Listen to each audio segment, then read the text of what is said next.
हरे कृष्णा। सभी भक्तों का स्वागत है आज के श्रीमद् भागवतम की क्लास में। स्वागतम सुस्वागतम। और हम प्रथम अध्याय का 16वां प्रथम स्कंद का 16वां अध्याय पढ़ रहे हैं। तो आगे हम पढ़ेंगे जल्दी से। कल हमने क्या चर्चा किया?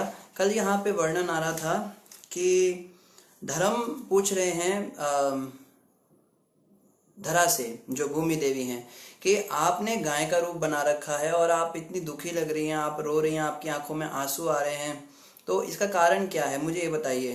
तो वो अलग अलग बातें पूछते हैं, अलग अलग तर्क देते हैं। कहीं आप इस कारण से तो दुखी नहीं हैं, कहीं आप इस कारण से तो दुखी नहीं हैं, क्या लोगों को ऐसा देख के कलयुग में लोग ऐसे होने वाले हैं, इस विषय में तो कहीं आपका दुख नहीं है। तो इस तरह से वो कई तरह के प्रश्न कर रहे थे। तो वही जो है आज हम कंटिन्यू करेंगे। आगे वो कहते हैं, अब तथा कथित प्रशासक इस कलयुग के प्रभाव से मोहग्रस्त हो गए हैं और इस तरह उन्होंने राज्य के सारे मामलों को अस्त व्यस्त कर रखा है। क्या आप इस कुव्यवस्था के लिए शोक कर रही हैं? कि कलयुग में क्या है ना, लोग जो हैं वो बड़े बेकार के प्रशासक होंगे, नेता जो होंगे, जो सोसाइटी को लीड करेंगे, सो कॉल्ड लीडर्स होंगे। जैसे ये होते हैं ना अभिनेता फिल्मों के, कि ये लोग पूछते हैं ना, बच्चे क्या बनना है, मेरे को शाहरुख खान बनना है, मेरे को अमिताभ बच्चन बनना है। ये जितने फिल्म इंडस्ट्री के लोग हैं, बेसिकली ये लोग आज लीड कर रहे हैं सोसाइटी को। हालांकि ऐसे लीड नहीं कर रहे, बट लोग इन्हें एडोर करते हैं। तो इनका खुद का कैरेक्टर कैसा है ये देखने क्या है कि चरित्रहीन। जितना ज्यादा चरित्रहीन उतना बड़ा फिल्म स्टार। ये आज का सोसाइटी है। तो इस चीज के बारे में यहाँ पहले ही इन्होंने बता दिया धर्म ने, कि कहीं आप इस वजह से तो दुखी नहीं है कि सो कॉल्ड जो लीडर्स होंगे वो बेकार होते चले जाएंगे कलयुग में। क्या आप इस कुव्यवस्था के लिए शोक कर रही हैं? अब सामान्य जनता खाने पीने सोने तथा सहवास के विधि विधानों का पालन नहीं कर रही है और वह सारे कार्य कभी कहीं भी और कैसे भी करने के लिए सन्निध रहती है।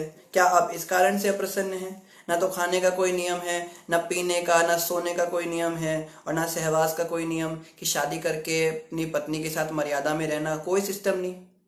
आजकल क्या लिव इन रिलेशनशिप चल गए। सुप्रीम कोर्ट का जज कहते हैं कोई बात नहीं, लड़का लड़की साथ रह सकते हैं शादी से पहले।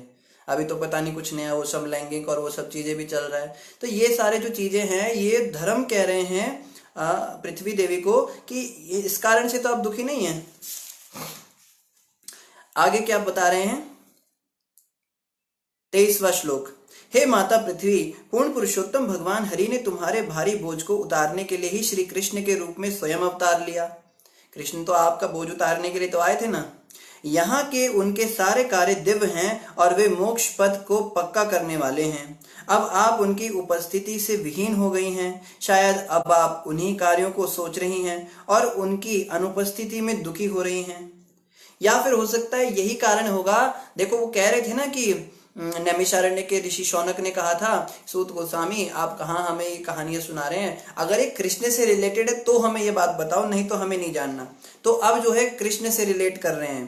पहले तो उन्होंने बहुत सारी बातें बोली ना धर्म ने, अब वो बता रहे हैं कि वास्तव में आप जो पृथ्वी माता हैं, आप इसलिए तो दुखी नहीं है कि कृष्ण चले गए।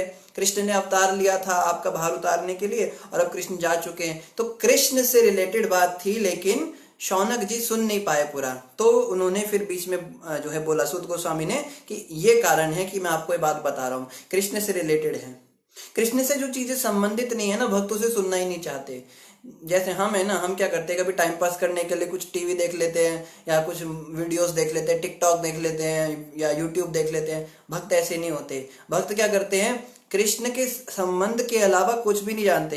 एक बार प्रभुपाद जी एक बस में जा रहे थे, विदेश की बात है, तो विदेशों में बस के अंदर एक टीवी लगा हुआ था, वहां पे चार्ली चैपलिन का शो चल रहा था। तो सारे अंग्रेज डिसाइपल्स आगे आगे पीछे बैठे थे प्रभुपाद जी के। तो प्रभुपाद जी उसको देख के बहुत हंस रहे हैं। चार्ली चैपलिन पता है ना, वो जोकर, वो बड़ी ऐसी ऐसी हरकतें करता है। प्रभुपाद जी ठाका मार मार के हंस रहे हैं, जोर जोर से हंस रहे हैं, और सारे शिष्यों ने देख के चकित थे, देखो प्रभुपाद कितना मजा ले रहे हैं। फिर सारा शो खत्म हो गया ना चार्ली चैपलिन का। फिर प्रभुपाद जी ने कहा कृष्ण भी ऐसे ही करते हैं गोलोक धाम में। तो भक्त समझ गए, ये तो भैया गुरुजी तो हमेशा दिव्य स्तर पे ही रहते हैं, हम मूर्ख हैं, हम लोग उन्हें समझ लेते हैं, वो हमारी तरह हैं। तो आगे क्या बता रहे हैं ये, कृष्ण को आपने खो दिया है, शायद आप उसी कारण से दुखी हैं। गाय के रूप में पृथ्वी देवी ने बैल रूप में धर्म रूप पुरुष को इस प्रकार उत्तर दिया। तो बहुत सारे प्रश्न कि धर्म ने आप क्यों दुखी हैं, इस कारण से दुखी हैं या उस कारण से दुखी हैं। अब वो बताएंगे कि मैं दुखी क्यों हूं। हे धर्म, आपने मुझसे जो भी पूछा है वह आपको ज्ञात हो जाएगा। आपने जो पूछा है मैं आपको बताती हूँ। मैं आपके उन सारे प्रश्नों का उत्तर देने का प्रयास करूंगी। कभी आप भी अपने 4 पांव द्वारा पालित थे और आपने भगवान की कृपा से सारे विश्व में सुख की वृद्धि की थी। तो बता रही हैं कि एक समय ऐसा था जब आपके चारों पैर उपस्थित थे और आप भी सुख से रहते थे। आज आप भी एक टांग पर आ गए हो। धर्म तो एक पैर भी खड़े थे ना बैल के रूप में। कल भी एक भक्त ने प्रश्न किया था कि 4 पैर क्या सिग्निफाई करते हैं। तो बेसिकली धर्म के 4 स्तंभ होते हैं। पहला है दया, फिर तपस्या, फिर दया, तपस्या और शुद्धि, और चौथा नियम जो है वो है चौथा भी बताएंगे, सत्य। हाँ, सत्य है। तो सत्य जो है उसका जो धर्म का पहला स्तंभ है वो टूट गया। फिर दया और शुचि और ये जो तपस्या है, ये चारों में से बस अभी एक जैसे तैसे वो खड़े हुए हैं उसके ऊपर। तो सत्य का जो स्तंभ है धर्म का, वो टूटता है जब हम झूठ बोलते हैं या हम सट्टा लगाते हैं, जुआ खेलते हैं, लॉटरी करते हैं। आजकल घर घर में जुआ खेलते हैं। ये पता नहीं ये फोन में क्या पबजी और ब्लू व्हेल और दुनिया भर की जुआ खेलने की नई प्ले रम्मी। फेसबुक पे आप सब भक्त देख रहे हैं, फेसबुक पे तो इतने रम्मी के ऐड आते हैं, रम्मी खेलो और 18 साल का लड़का एक दिन में ही करोड़पति बन गया। आपके शहर में आप कैसे रह गए इस चीज से, अरे वो करोड़पति बन गया, आओ जल्दी से सट्टा लगाओ। अरे वास्तव में रोड़पति भी बहुत बनते हैं। तो इससे सत्य का धर्म का जो वो है टूट जाता है पैर। दूसरा पैर दया का टूटता है जब हम मांस खाते हैं। मांस, मछली, अंडा, प्याज, लहसुन, ये खाने से दया नहीं रहती ना हृदय में। जो किसी को काट के खा रहा है वो दया क्या उसमें आएगी। और उसके बाद तपस्या टूट जाती है। ये जो शराब पीते हैं या सिगरेटें फूकते हैं, गांजा लेते हैं या चाय कॉफी भी इसमें आता है। तो जब भी हम नशा करते हैं ना, नशा करने से क्या होता है, तपस्या नहीं कर सकता नशे करने वाला व्यक्ति। उसको थोड़ा कहोगे कि सुबह उठ जाया कर, मंदिर आया कर, माला का जाप किया कर, वो नहीं कर सकता क्योंकि वो जो है नशा कर रहा है। नशा करने से उसका तपस्या का स्तंभ टूट गया। और चौथा है शुद्धि जो 2 तरह की होती है, एक आंतरिक शुद्धि और एक बाहरी शुद्धि। तो शरीर की शुद्धि जो है वो नहाने से और इन सब चीजों से आती है। लोगों ने ये भी करना छोड़ दिया। अमेरिका के अंदर सबसे ज्यादा बिकने वाला जो चीज है ना वो है वो स्प्रे। क्यों करते हो उसको? नहाते नहीं है, नहाएंगे नहीं तो वही स्प्रे मार के जाएंगे ना, शरीर में से तो बदबू आती है, तो वो भी टूट गया। और अंदर की शुद्धि जो है वो भी जो है महामंत्र का जाप करने से आती है। ना मंत्र जपते ना भगवान के बारे में चिंता। और विशेष रूप से ये टूटता है जब हम अवैध स्त्री पुरुष संग रखते हैं। पति पत्नी के अलावा बाहर लव अफेयर्स रखना या शादी से पहले गर्लफ्रेंड बॉयफ्रेंड बनाना, ये सब काम करने से जो है ये तपस्या इसका शुद्धि का भी जो है स्तंभ टूट जाता है। तो कलयुग में प्राय चारों स्तंभ हर घर में टूट रहे हैं। तो माता बता रही है कि आपके भी कभी चारों स्तंभ थे। कभी पूरी पृथ्वी पे ऐसे लोग रहते थे जो ये चारों चीजों का पालन करते थे और आप उस समय सुखी भी हुआ करते थे। उन्हें निम्नलिखित गुण तथा अन्य अनेक दिव्य गुण पाए जाते थे जो शाश्वत रूप से विद्यमान रहते हैं और उनसे कभी विलग नहीं होते। तो उन लोगों में और भी चीजें थी पहले के युग के लोगों में, आजकल नहीं रही है। क्या क्या चीजें थी? सच्चाई, स्वच्छता, दूसरों के दुख को सहना पाना, क्रोध को नियंत्रित करने की शक्ति, आत्मतुष्टि, निष्कपटता, मन की स्थिरता, इंद्रियों का संयम, उत्तरदायित्व, जिम्मेदारी, समता मतलब सबको बराबर देखना, सहनशीलता, समदर्शिता, आज्ञाकारिता, आज्ञा का पालन करना, ज्ञान मतलब ये नहीं कि जो भौतिक ज्ञान है, आध्यात्मिक ज्ञान, इंद्रिय भोग से अनासक्ति, नायकत्व, लीड करने की लीडिंग कैपेसिटी। अब लोगों में लीडिंग कैपेसिटी नहीं रही। बोलो भाई तू लीडर बन जा, और लीडर बन जाएगा, चलो पे हुक्म चलाएगा। वो हुक्म चलाने वाला लीडर नहीं होता है। लीडर वो होता है जो इंस्पायर करे दूसरों को। बहादुरी, प्रभाव, असंभव को संभव बनाना, कर्तव्य पालन, पूर्ण स्वतंत्रता, कार्यकुशलता, सौंदर्यमयता, धैर्य, दयालुता, उदारता, विनय, शील, संकल्प, ज्ञान की पूर्णता, उपयुक्त दक्षता, समस्त भोग विषयों का स्वामित्व, प्रसन्नता, स्थिरता, आज्ञाकारिता, यश, पूजा, निरभिमानता, अस्तित्व भगवान के रूप में, शाश्वतता। तो ये 40 बातें बताई पृथ्वी माता ने, जो पहले के युगों में लोगों के अंदर होती थी। समस्त सत्व तथा सौंदर्य के आगार पूर्ण पुरुषोत्तम भगवान श्री कृष्ण ने इस धरा पर अपनी दिव्य लीलाएं बंद कर दी हैं। उनकी अनुपस्थिति में कली ने सर्वत्र अपना प्रभाव फैला लिया है। अतएव मैं संसार की यह दशा देखकर अत्यंत दुखी हूं। This was the reason.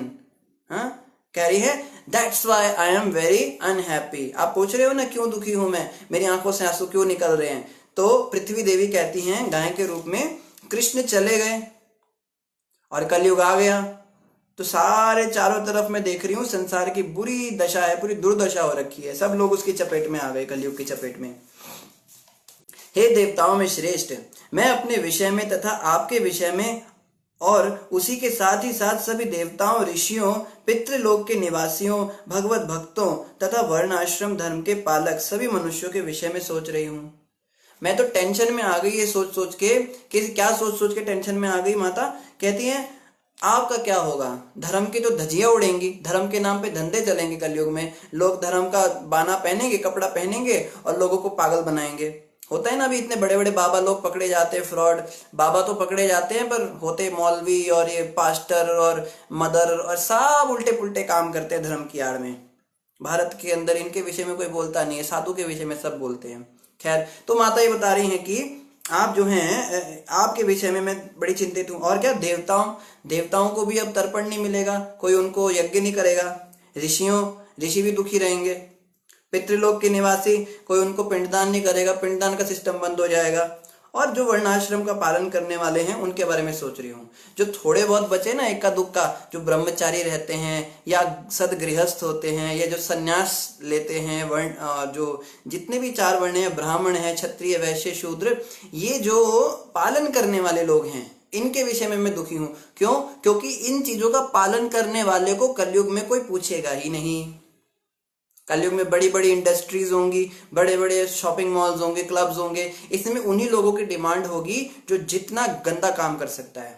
Pornography होगी कलयुग के अंदर, चरित्रहीनता को करेगा। बॉलीवुड में उसी की एंट्री है जो उल्टे पुल्टे काम करेगा, जो नशे करने वाला होगा, गलत काम करने वाला होगा, सब ये लोग खुश रहेंगे। लेकिन जो बेचारे अच्छे लोग होंगे, भक्त लोग होंगे, वो हर जगह स्ट्रगल करेंगे। इसलिए हम कई बार देखते हैं ना कि डिवोटी बन जाते हैं, भक्त बन जाते हैं, तो कहते हैं प्रभु जी हमें तो बहुत प्रॉब्लम हो रही है। हमारा बॉस कहता है आप सबके सामने साथ बैठ के अगर मांस नहीं खाओगे तो आपको निकाल दूंगा जॉब से। क्यों निकाल दूंगा? अयोध्या प्रभु पूछ रहे हैं कौन सा चैप्टर? प्रभु जी 1 स्कंद 16वां अध्याय, और अभी हम 31वें नंबर श्लोक पर हैं। तो इस तरह से नाना प्रकार से कलयुग के अंदर भक्तों की जो है भर्त्सना होगी। ये सोच के मैं दुखी हो रही हूँ कि अच्छे लोग जो है बड़े परेशान रहने वाले हैं। सौभाग्य की देवी लक्ष्मी जी, जिनकी कृपा कटाक्ष के लिए ब्रह्मा जैसे देवता तरसा करते थे और जिनके लिए वे दिन में अनेक बार भगवान के शरणागत होते थे, वे कमल वन के अपने निवास स्थान को त्याग कर भी भगवान के चरण कमलों की सेवा में संलग्न हुई थी। मुझे वे विशिष्ट शक्तियां प्राप्त हुई थी जिनसे मैं ध्वज, वज्र, अंकुश तथा कमल चिन्हों से, जो भगवान के चरण कमलों के चिन्ह हैं, अलंकृत होकर तीनों लोकों की संपत्ति को परास्त कर सकती थी। लेकिन अंत में जब मैंने अनुभव किया कि मैं कितनी भाग्यशालिनी हूं, तब तक भगवान मुझे त्याग चुके थे। माता कहती है कि कृष्ण भगवान मेरे ऊपर चलते थे, पृथ्वी के ऊपर भगवान नंगे पैर चलते थे। कृष्ण जो है पूरे वृंदावन में, पूरे ब्रज मंडल में नंगे पैर चले हैं, और उनके चरणों के नीचे ना ये छत्र और वज्र, अंकुश, इन सब के चिन्ह होते हैं। तो ये चिन्ह हर जगह अंकित हो गए थे। तो माता कह रही है मैं इतनी सुंदर लगने लगी थी, कृष्ण के चरण के चिन्ह मेरे ऊपर थे, और जब मैंने सोचा कि मैं कितनी भाग्यशाली हूं, तब तक मुझे पता लगा कृष्ण तो चले गए। कृष्ण जा चुके हैं ना अभी संसार से। हे धर्म पुरुष, मैं नास्तिक राजाओं द्वारा नियोजित अत्यधिक सैन्य समूह के भार से बोझिल हो उठी थी और अब भगवान की कृपा से उससे उबर सकी हूँ। तो पृथ्वी के ऊपर, पृथ्वी कहती है मुझे भार महसूस नहीं होता। पृथ्वी के ऊपर कितने बड़े बड़े पहाड़ हैं, कितनी नदियां हैं, झरने हैं, समुद्र हैं, कितनी भारी भारी चीजें हैं, लेकिन पृथ्वी कहती है मुझे इनका भार महसूस नहीं होता। लेकिन कोई पापी व्यक्ति जब मेरे ऊपर रहता है ना, मुझे बहुत भारी लगता है, उसको मैं नहीं संभाल पाती। और एक समय ऐसा आया था जब नास्तिक राजा बहुत ज्यादा बढ़ गए थे, ये सेक्युलर या कम्युनिस्ट ये लोग जो हैं बहुत बढ़ गए थे। तब कृष्ण भगवान कृपा करके आए और मुझे उससे उन्होंने, बोझिल हो गई थी और उससे मुझे भगवान ने उबार दिया, उन सबको खत्म कर दिया। ये उस समय बता रही है 5000 साल पहले। आज पृथ्वी की वही स्थिति दोबारा हो चुकी है। नास्तिक राजा इतने बढ़ गए और ये सब जो जितने भी साम्यवादी देश और ये सब, ये इस वजह से आतंकवादी, पृथ्वी माता जो है परेशान है। और जब वसुंधरा परेशान होती है ना, तो ये कोरोना वायरस, कभी हंता वायरस, कभी स्वाइन फ्लू, ये चलता रहेगा। पृथ्वी जब तक सुखी नहीं है, वसुंधरा सुखी नहीं है, पृथ्वी समेट लेती है अंदर। जितना अन्न है ना, अन्न सब पृथ्वी से तो निकलता है, कागज तो नहीं खा सकते ना। किसी ने बहुत नोट इकट्ठे कर लिए, 1000 2-2 हजार की गड्डियां बना ली, उसको खाएगा तो नहीं, खाना तो रोटी चावल ही पड़ेगा ना, पृथ्वी देगी नहीं। पृथ्वी कहती है जब ज्यादा नास्तिकता बढ़ जाती तो मैं अंदर समेट लेती हूँ सब। रत्न देना छोड़ दिया पृथ्वी ने, सोने चांदी मोती ये सब पृथ्वी से निकलते थे, समुद्र से निकलते थे, अब बंद कर दिए पृथ्वी ने। इसी प्रकार आप भी कष्टप्रद अवस्था में थे और खड़े भी नहीं हो सकते थे। इस तरह आपको भी उबारने के लिए यदुवंश में वे अपनी अंतरंगा शक्ति से अवतरित हुए थे। तो कृष्ण बड़ी कृपा करके आए थे। अतएव ऐसा कौन है जो उन पूर्ण पुरुषोत्तम भगवान के विरह की व्यथा को सह सकता है? इस दुनिया में ऐसा कौन व्यक्ति है जो कृष्ण के जाने का विरह सह सकता है? माता पूछ रही है। उत्तर पता है इसका क्या है? हम सब हैं। हमें कोई टेंशन है इस बात की कि कृष्ण नहीं है हमारे साथ? हमें कोई फर्क ही नहीं पड़ता। एक दिन मोबाइल काम नहीं करता तो फिर हम दिन रात टेंशन में हो जाते हैं, अरे ऐसा दुनिया में कौन है जो मोबाइल ना चलने पर खुश रह सके। हमारी ये स्थिति है, पर माता की ये स्थिति नहीं। माता कह रही है जो भगवान कृष्ण का विरह को सहन कर सके ऐसा कौन है संसार में। वे अपनी प्रेम भरी मीठी मुस्कान, सुहावनी चितवन तथा मीठी मीठी बातों से सत्यभामा जैसी प्रियतमाओं की गंभीरता तथा प्रणय क्रोध को जीतने वाले थे। कृष्ण की लीलाएं याद कर रही हैं, कैसे बातें करते थे अपनी पत्नियों से। जब वे मेरी सतह पर चलते थे तो मैं उनके चरण कमल की धूल में धंस जाती थी और फिर घास से आच्छादित हो जाती थी, जो हर्ष से उत्पन्न मेरे शरीर पर रोमांच जैसा था। जैसे कोई व्यक्ति बड़ा खुश हो जाता है ना, अचानक से उसको रोमांच हो जाता है, शरीर में कुछ गूज बम्स हो जाते हैं जैसे। तो पृथ्वी कहती मुझे गूज बम्स हो जाते थे जब कृष्ण मुझ पे चलते थे, और मेरे वो गूज बम्स क्या थे? वो हरी हरी घास के रूप में प्रकट होते थे, निकलते थे मेरे शरीर से। जब पृथ्वी तथा धर्म पुरुष इस प्रकार बातों में संलग्न थे तो राजर्षि परीक्षित पूर्व की ओर बहने वाली सरस्वती नदी के तट पर पहुंच गए। तो ये लोग तो बातें ही कर रहे थे आपस में, इतने में परीक्षित महाराज की वहां पे एंट्री हो गई। इसी के साथ हमारा 16वां अध्याय संपन्न हुआ। अब हम अध्याय 17 पढ़ेंगे। अध्याय 17 का नाम है कली को दंड तथा पुरस्कार। तो कलयुग जो है उसको कुछ दंड मिले थे परीक्षित महाराज के द्वारा और कुछ पुरस्कार भी मिले थे। तो इस पे चर्चा होगी कि कलयुग के पास क्या क्या उसके पास वरदान है और क्या क्या कलयुग के पास में उसको श्राप दिए हुए हैं। सूत उवाच। अब फिर से सूत गोस्वामी के पास आ जाइए नैमिषारण्य में। सूत गोस्वामी ने कहा, उस स्थान पर पहुंचकर महाराज परीक्षित ने देखा कि एक नीच जाति का शूद्र राजा का वेश बनाए एक गाय तथा एक बैल को लट से पीट रहा था, मानो उनका कोई स्वामी न हो। तो परीक्षित महाराज ने क्या देखा? अब दोबारा से उस पे आ गए। यही बात उन्होंने पहले भी बोली थी सूत गोस्वामी ने कि एक आदमी जो है काला रंग का आदमी और वो गाय को लट से पीट रहा था। तो उस समय वो शौनक ऋषि ने कहा हमें मत सुनाओ, तो कृष्ण से ये चर्चित नहीं। अब इन्होंने कृष्ण से रिलेट कर दी पूरी बात। अब वापस उसी टॉपिक पर आ गए कि ये तुमको सुनना ही पड़ेगा। गाय की पिटाई हो रही थी, इसके आगे ही तो मैं कथा बढ़ाऊंगा। तो कई बार ऐसा होता है ना, भागवत प्रवक्ता जो होते हैं या जो लेक्चरर होते हैं वो उन बातों को नहीं बोलना चाहते जो सामने वाला व्यक्ति सुनना नहीं चाहता। लेकिन सत्य को बोलना चाहिए। यहाँ पे हम सूत गोस्वामी से सीख रहे हैं, उन्होंने उनको समझाया मैं क्या बात कर रहा हूँ, और ये पॉइंट अगर मैंने छोड़ दिया तो आपको आगे की बातें समझ में ही नहीं आ पाएंगी, इसलिए समझना बहुत जरूरी है। तो इसी के साथ आप सभी भक्तों से प्रार्थना है, किसी का कोई प्रश्न हो तो कृपया करके मैसेज करके भेजें हमें, व्हाट्सएप पे या फेसबुक पे, जहाँ पर भी आप कर सकते हैं। तो हम प्रयास करेंगे गुरु कृपा से आपको उत्तर देने का। और यहाँ बताया जा रहा है कि हाँ, राजा के वेश बनाए एक गाय तथा एक बैल को लट से पीट रहा था, मानो उनका कोई स्वामी ना हो।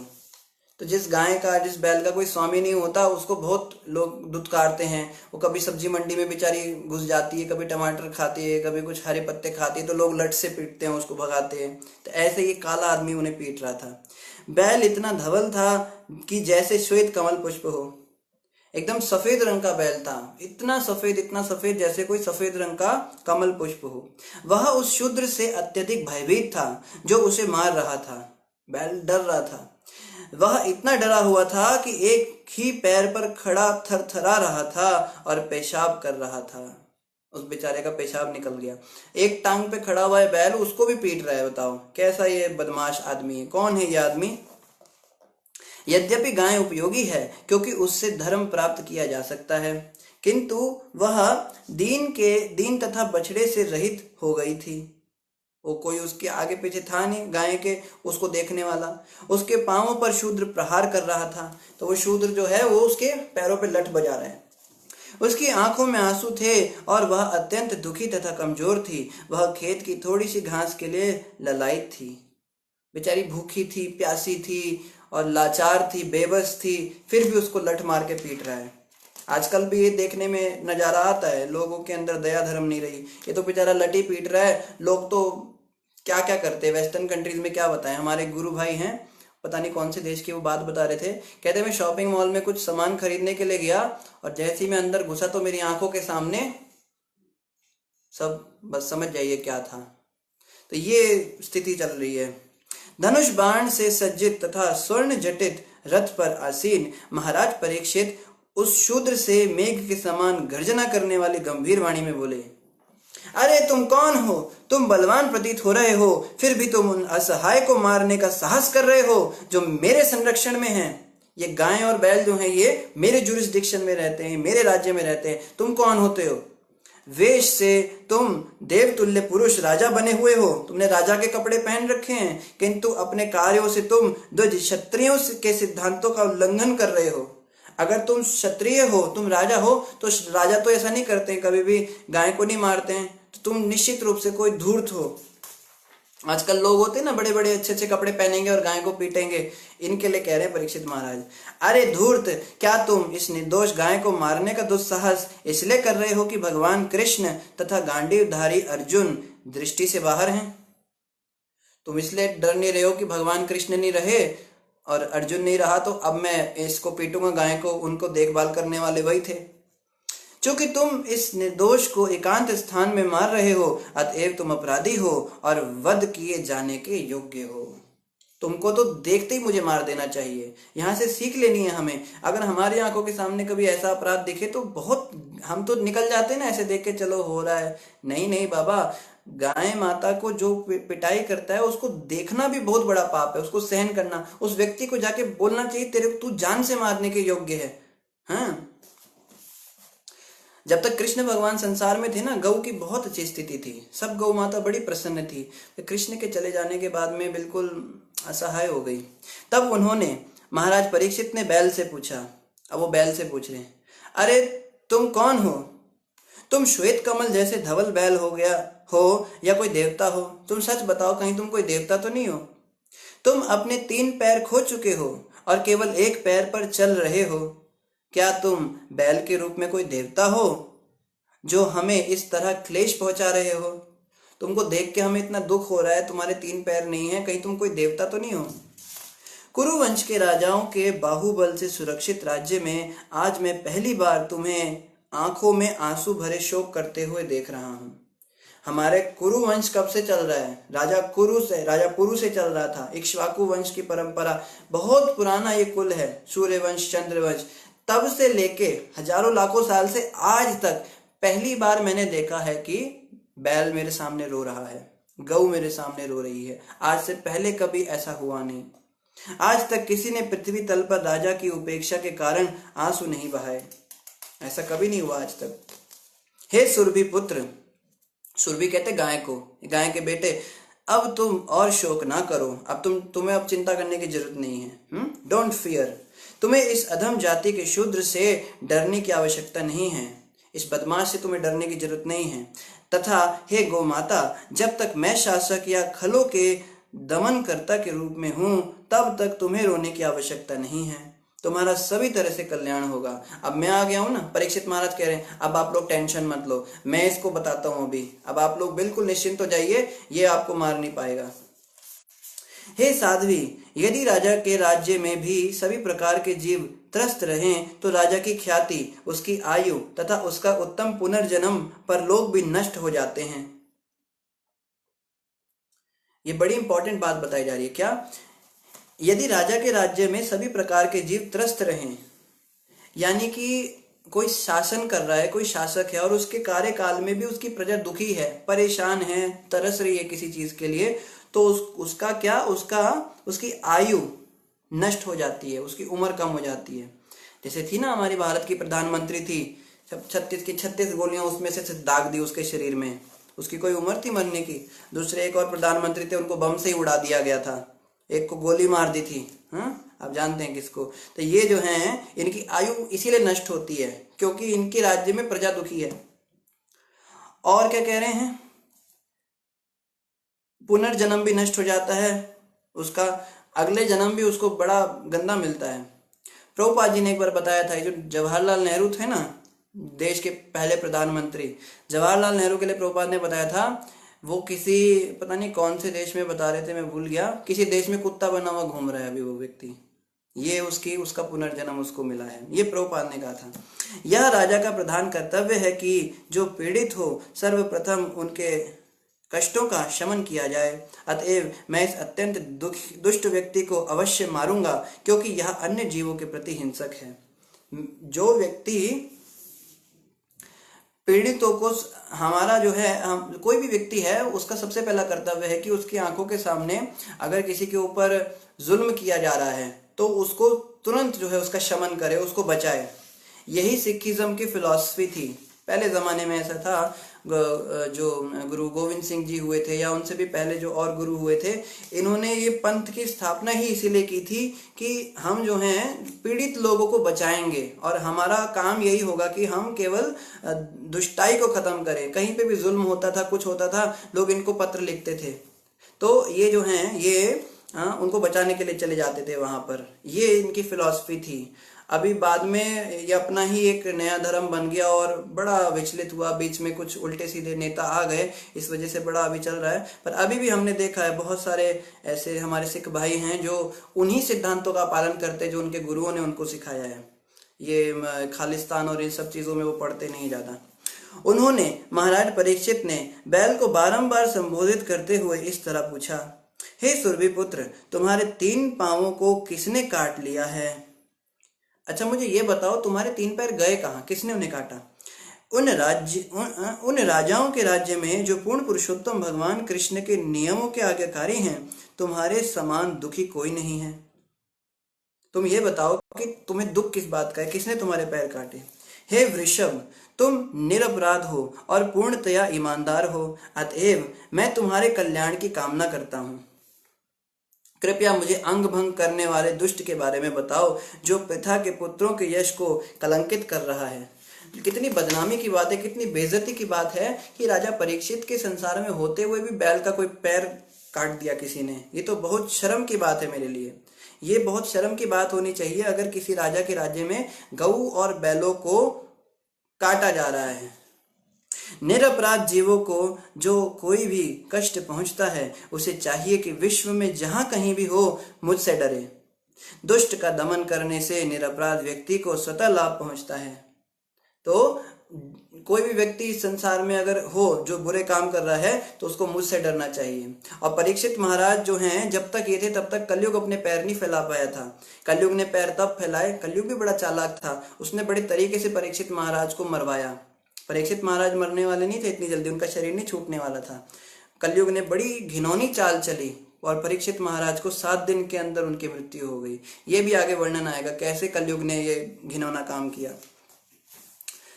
जो उद्दंड व्यक्ति निरपराधियों को सताकर अपराध करता है वह मेरे द्वारा उखाड़ फेंका जाएगा, चाहे वह बाजूबंद तथा अन्य अलंकारों से युक्त स्वर्ग का निवासी ही क्यों ना हो। अरे स्वर्ग के देवता भी अगर आ गए ना और उन्होंने कुछ गलत काम किया तो मेरे द्वारा उसको उखाड़ फेंक दिया जाएगा। ये सोचने की बात नहीं है कि मुझ में कोई शक्ति की कमी है, मैं उसको भी मार दूंगा। शासक का यह परम धर्म है। आप में से जो भी शासक हैं या बनने की सोच रहे हैं, कोई पॉलिटिक्स में जाने की सोच रहे हैं या अपने अपने लेवल पर लीड कर रहे हैं, किसी को भी, ऑफिस में लीडर हैं, घर में लीडर हैं, क्लास में मॉनिटर हैं, उनको ये बताया जा रहा है, या टीचर हैं या फिर डॉक्टर भी हैं, तो आपके अंडर में, हर व्यक्ति के अंडर में कुछ तो होते हैं। आप सभी के जीवन में ऐसे लोग हैं जो आपको फॉलो करते हैं, जो आपको देखकर आपसे इंस्पायर होते हैं। तो हम सभी किसी न किसी अनुपात में शासक हैं।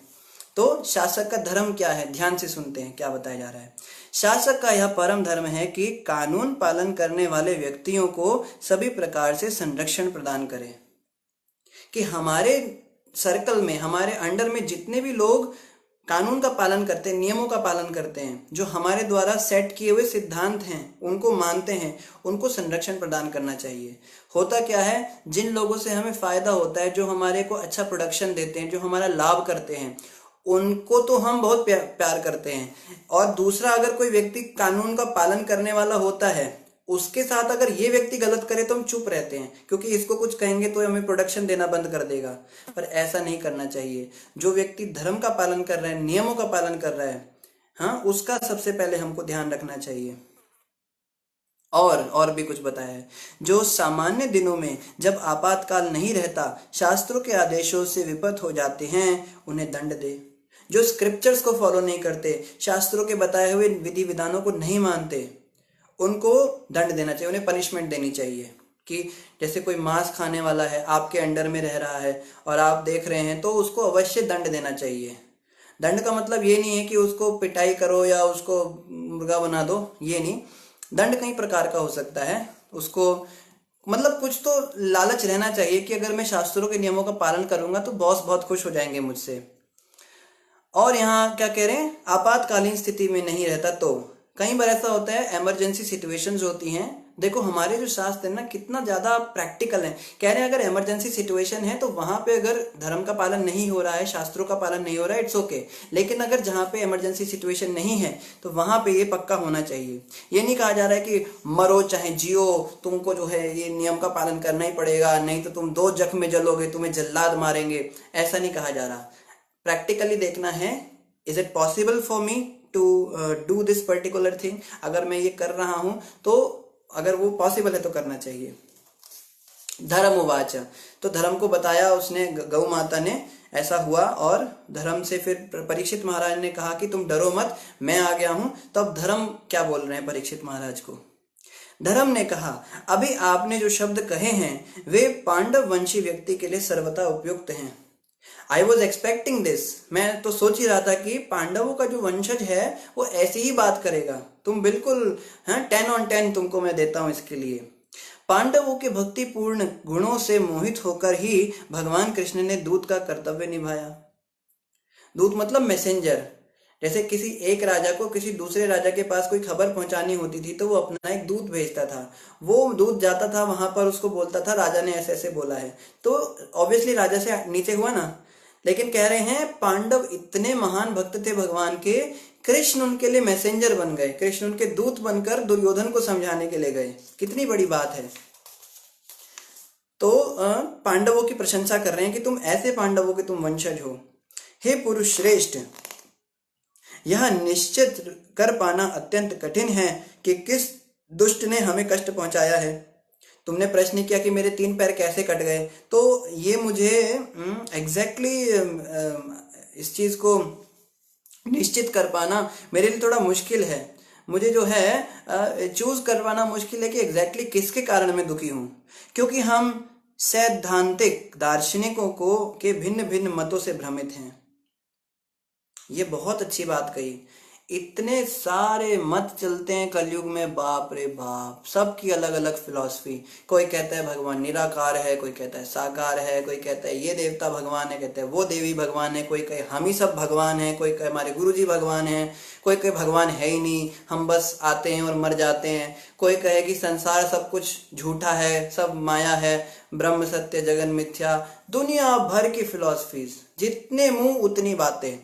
तो उन लोगों से तो धर्म कह रहे मैं भी भ्रमित हो गया धर्म साक्षात जो है कहते हैं मैं भी भ्रमित हो गया इतनी सारी फिलॉसफी सुन के। ये अब मुझे बताना मुश्किल हो रहा है कि मैं किसकी वजह से दुखी हूँ, इतने लोगों ने मुझे कंफ्यूज कर दिया।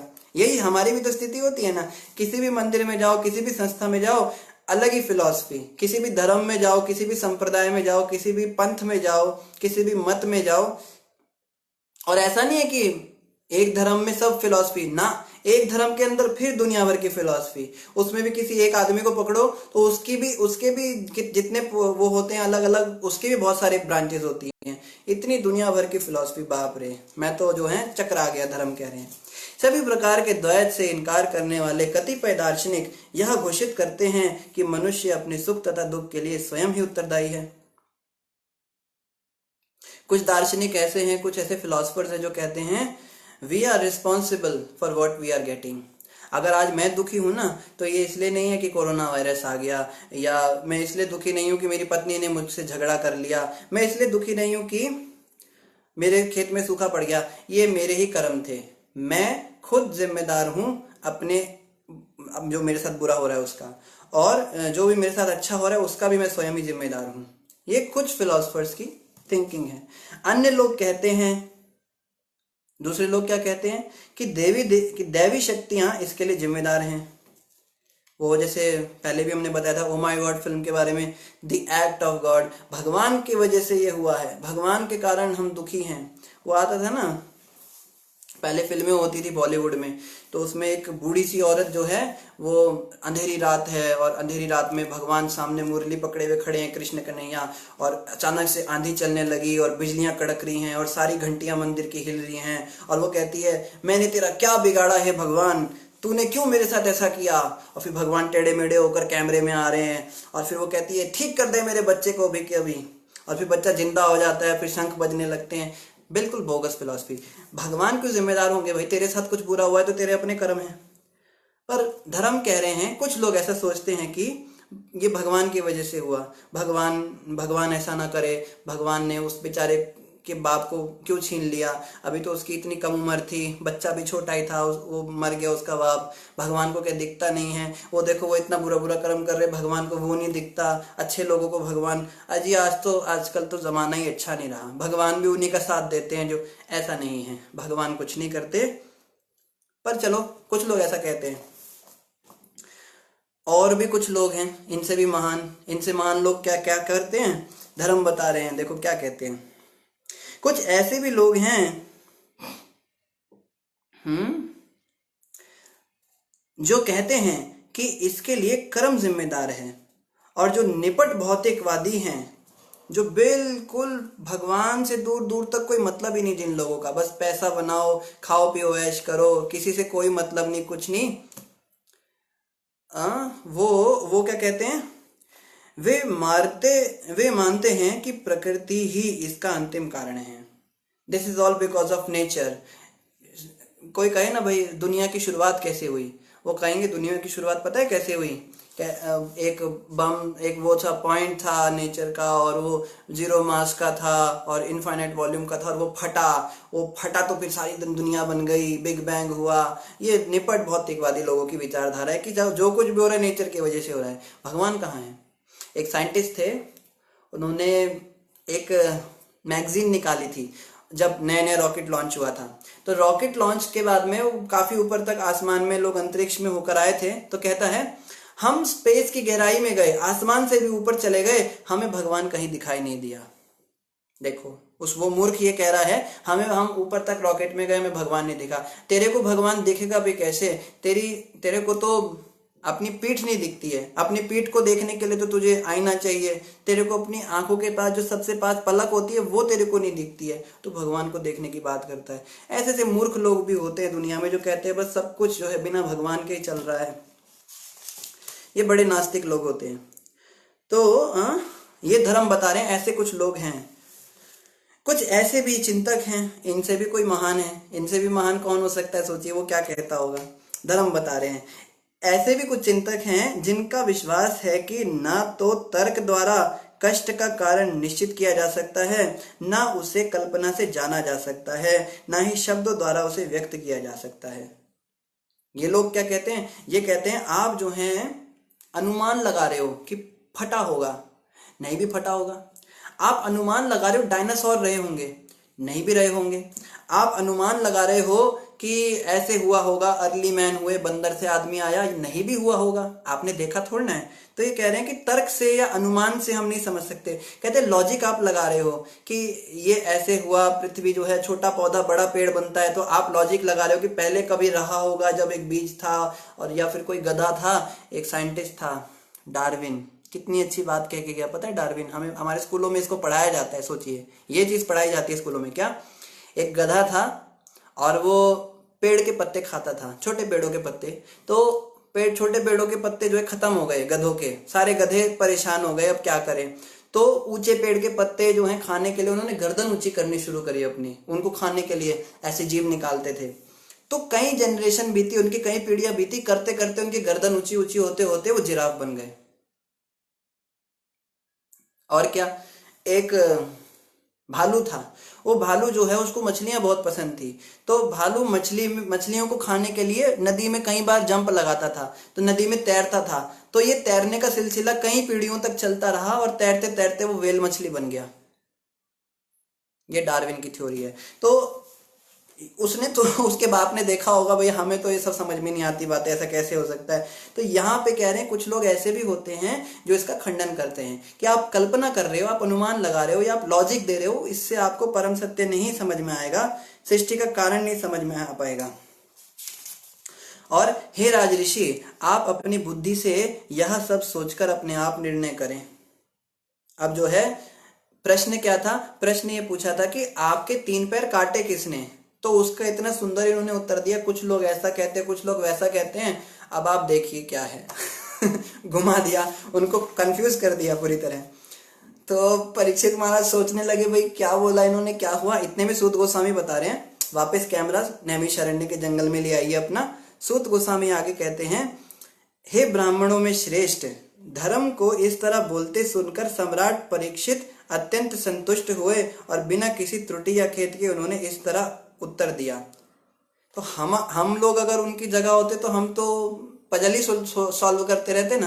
फेसबुक पे आजकल बड़े पजल आते हैं ना, वो इसके इतने नंबर है, मल्टीप्लाई करके क्या, या वो जग से पानी डाल ले कौन सा ग्लास भरेगा, हम सोचते रह जाते हैं। ये कितना मुश्किल पजल था, लेकिन ये कह रहे हो परीक्षित महाराज बहुत संतुष्ट हुए, उन्हें बड़ा अच्छा लगा कि इतना अच्छा इन्होंने उत्तर दिया।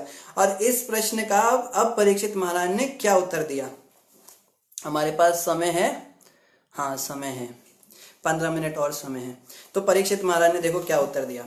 राजोवाच, राजा ने कहा, ओहो तुम तो बैल के रूप में हो, तुम तो धर्म के सत्य को जानते हो और तुम सिद्धांत के अनुसार बोल रहे हो कि अधार्मिक कर्मों के अपराधी के लिए वांछित गंतव्य गति वही है जो उस अपराधी की पहचान करने वाले की है। थोड़ा मुश्किल है समझना, इसको दोबारा पढ़ते हैं। ओहो तुम तो बैल के रूप में हो, इतना तो समझ में आ गया कि तुम बैल नहीं हो, मुझे इतना तो पता लग गया। तुम तो धर्म के सत्य को जानते हो, धर्म की सच्चाई तुम जानते हो, और तुम सिद्धांत के अनुसार बोल रहे हो। तुम जो भी बातें बोल रहे हो शास्त्रों के अकॉर्डिंग बोल रहे हो कि अधार्मिक कर्मों के अपराधी, जो लोग पाप कर्म करते हैं, जो क्रिमिनल्स होते हैं, के लिए वांछित गंतव्य गति वही है जो उस अपराधी की पहचान कराने वाले की है। कि उस अपराधी की जिसने पहचान हमें कराई ना कि ये व्यक्ति अपराधी है, उसको भी वही उसका भी वही रिजल्ट होता है जो इस व्यक्ति का है। तुम साक्षात धर्म के अतिरिक्त अन्य कोई हो ही नहीं सकते। तुरंत पहचान गए परीक्षित महाराज कि आपने ऐसी बात कही है कि तुम ये बात तो केवल धर्म ही कह सकते हैं। समझ में तो मुझे भी नहीं आया इन्होंने क्या बोला, पर ये समझ गए, ये दोनों आपस में समझ गए, बस इतना समझना है हमें। इस प्रकार निष्कर्ष यह, अगर आप में से कोई और डिटेल में इसको समझना चाहता है कि इन्होंने क्या बोला तो आप पढ़ सकते हैं, प्रभुपाद जी का तात्पर्य इस पर हम समय कम होने की वजह से नहीं पढ़ पाएंगे। प्रथम स्कंद अध्याय 17 और श्लोक संख्या है 22, 1.17.22, इसको आप पढ़ सकते हैं। इस प्रकार निष्कर्ष यह निकलता है कि भगवान की शक्तियां अचिंत्य हैं। कोई न तो मानसिक चिंतन द्वारा न ही शब्द चातुरी द्वारा उनका अनुमान लगा सकता है। तो आपने जो इतनी सारी बातें बोली ना मुझे, उससे मुझे इतना समझ में आया कि भगवान को कोई समझ नहीं सकता। आप लॉजिक से भगवान को नहीं समझ सकते कि हम लॉजिक लगाएं, दुनिया चल रही है, हमारी घड़ी चलती है तो भगवान भी होंगे, इसके पीछे कुछ तो होगा। कौन है? यहोवा है, अल्लाह है, कृष्णा है, राम है, या निराकार है, परव्योम है कौन? ये हम लॉजिक से नहीं समझ सकते, ना ही चिंतन द्वारा समझ सकते। कोई कहे मेडिटेशन करूंगा, मैं मेडिटेशन करूंगा, रेड एग है, लाल अंडे पे फोकस करते हैं ना आजकल, कुंडलनी जागृत करते हैं, कोई चक्र खोलते हैं अपने। इन सब चीजों से आप नहीं समझ सकते भगवान को, बिल्कुल क्लियर है। ना ही शब्द चातुरी द्वारा उनका अनुमान लगा सकते हैं। कोई बहुत अच्छे एक्सपर्ट हो बोलने में, जैसे आजकल के वो होते हैं ना लेक्चर करने वाले, भागवत सप्ताह करने वाले, वो ऐसे ऐसी शब्द बोलते हैं, इतना गोल गोल बातें करते हैं, इतना डेकोरेशन वाली बातें करते हैं, आदमी सोचता है ये बहुत महान है, इनको बहुत ज्ञान है। बोल कुछ नहीं रहा है, वो कुछ भी बोल रहा है, सिद्धांत कुछ नहीं, बातों को बड़ा डेकोरेटिव तरीके से बोल रहा है। तो लोग सोचते हैं ये तो बहुत मतलब क्या आदमी है ये, क्या कितना ज्ञान है इनको। जैसे एक हुआ था ना, एक सेमिनार हुआ था, अमोघ लीला प्रभु की वीडियो में देख रहा था, हमें बता रहे थे उनके कॉलेज में एक वो आया भगवत गीता पे प्रवचन करने के लिए, भगवत गीता का प्रवचन कर रहा था, कॉर्पोरेट्स में जाता था वो, कॉलेजेस में जाता था, बहुत बड़ा फेमस था वो लेक्चर लेने के लिए। तो आगे क्या कह रहा है, this Rama and this Krishna, they are all set of attributes, and if you have those attributes then you are Rama, you are Krishna। और लोग तालियां बजा रहे, वाह क्या बोल दिया इसने, समझ में किसी को नहीं आया बोला क्या। इसके कहने का मतलब ये था, राम और कृष्ण जो हैं ये केवल एक गुण हैं, और ये गुण अगर आप में है तो आप भी राम हो, आप भी कृष्ण हो। अगर आप बड़े छैल छबीले हो, बड़े नटखट हो तो आप कृष्ण हो, और आप बड़े गंभीर हो, बड़े धीर हो तो आप राम हो। मतलब राम और कृष्ण वास्तव में कोई है ही नहीं, ये केवल गुण हैं जो आपके अंदर भी हैं। इतनी कितनी बेकार बात करी उसने भगवान के एग्जिस्टेंस पे सवाल कर दिया, और लोग तालियां बजा रहे हैं, वेरी नाइस। लोग पैसे देते हैं ऐसे लोगों को, पैसे दे दे के लोगों को बुलाते हैं। तो हम लोग भी फंस जाते हैं इन चक्करों में। वो बड़ी बड़ी जालेदार बातें करने से, इन सब को करने से भगवान को नहीं समझा जाता। और ये आदमी जो है ना, वो प्रभु जी बता रहे थे, जब ये बाहर निकला सेमिनार देके तो सिगरेट फूकने लगा। वो प्रभु जी कहते, प्रभु सर आप क्यों सिगरेट फूक रहे हैं, आप तो अभी अंदर बता रहे थे गीता का प्रवचन। कहते हाँ वो सब ठीक है, गीता है, पिछले स्कूल में मैंने लेक्चर दिया था, उसने पैसा नहीं दिया अभी तक, अब तुम्हारे स्कूल में आए हो, पता नहीं पैसा देंगे नहीं देंगे, हम तो जो है बड़े परेशान हो जाते हैं। कहता है इसके फंडे इस पे काम नहीं कर रहे, क्या हमें भगवत गीता का प्रवचन देगा। आजकल ये सब चल रहा है। तो राजा परीक्षित कह रहे हैं कि ऐसे लोग जो हैं भगवान तक तो किसी को पहुंचा ही नहीं सकते, ये बात तो बिल्कुल क्लियर है।